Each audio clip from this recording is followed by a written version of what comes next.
ஒரு காலகட்டத்தில் பாரதிய ஜனதாவோடு கூட்டணி வைத்திருந்த நேரத்தில் வேறு விதமான கருத்துக்களை பரப்பிய போது கண்ணியமித்த காயிதே மில்லத்துடைய நினைவிடத்திலே மலர் போர்வை செலுத்திவிட்டு அவர் சொன்ன வார்த்தை, இந்த தமிழ்நாட்டில் சிறுபான்மையினருக்கு ஏதாவது ஊறு விளைவிக்க வேண்டும் என்று யாராவது விரும்பினால் அது கருணாநிதியின் பிணத்தின் மீது நடந்து சென்றுதான் முடியும் என்று சொன்னார்.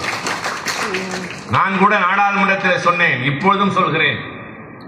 அங்கே பேசுகிற போது பலமுறை சொல்லி இருக்கிறோம், ஏன் அவர்களை இரண்டாம் தர குடிமக்களாக நடத்துகிறீர்கள்? ஏன் அவர்களை ஓர வஞ்சனையோடு நடத்துகிறீர்கள்? அவர்கள் இந்த நாட்டுக்கு செய்யாத தொண்டு ஏதாவது உண்டா? நாடு பிரிவினை சந்தித்தது விடுதலை போராட்ட விடுதலைக்கு பின்னால். அப்போது பாகிஸ்தானுக்கு சென்ற முகமது அலி ஜின்னா, அதை உருவாக்குவதற்கு காரணமாக இருந்த முகமது அலி ஜின்னா சொன்னார், நான் இஸ்லாமியர்களுக்கு ஒரு நாடு உருவாக்கி இருக்கிறேன், வாருங்கள் என்னோடு இஸ்லாமியர்களை என்று அழைத்த போது இங்கு இருக்கிற நீங்கள் சொன்ன வார்த்தை, நாங்கள் முஸ்லிம்கள் தான், ஆனால் இந்தியா தான் எங்கள் நாடு என்று தங்கினீர்களே, உங்களுக்கு என்ன நன்றி காட்டப் போகிறோம்? ஜாலியன்வாலா பாக் படுகொலை களத்திலே உயிர் கொடுத்தவர்களில் சீக்கியர்களுக்கு சமமாக இஸ்லாமியர்கள் இருந்தார்கள். ஒத்துழையாமை இயக்கத்திலே அதிகமானவர்கள் கையாளவர்கள் சிறுபான்மை இயக்கம் இஸ்லாமிய இயக்கத்தை சார்ந்தவர்கள். எல்லாவற்றிற்கும் மேலாக பகதூர் ஷா என்ற ஒரு மன்னர், அதை நம்முடைய மணிச்சுடர் நாளிதழின் ஆசிரியராக இருந்தவர் பல நேரங்களில் குறிப்பிட்டிருக்கிறார். வரலாற்று செய்திதான்.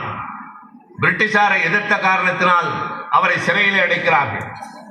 சிறையில் இருந்த அவருக்கு ஒரு நாள் காலை உணவு தரப்படுகின்றது. அது மூடி வைக்கப்பட்டிருக்கின்றது. மூடி இருக்கிற அந்த துணியை எடுத்து பார்த்தால் அவருடைய மகனுடைய 2 தலைகளும் அந்த தட்டில் இருக்கின்றன.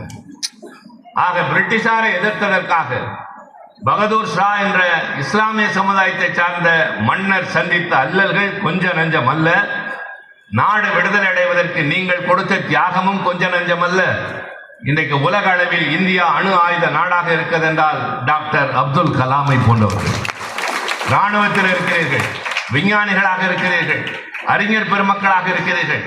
இன்றைக்கு இந்த நூலினை தொகுத்து வழங்கியிருக்கிற இலியாஸ் அடுத்த நாட்டு மண்ணிலே இருந்து இந்த நூலினை தொகுத்து இருக்கிறார்.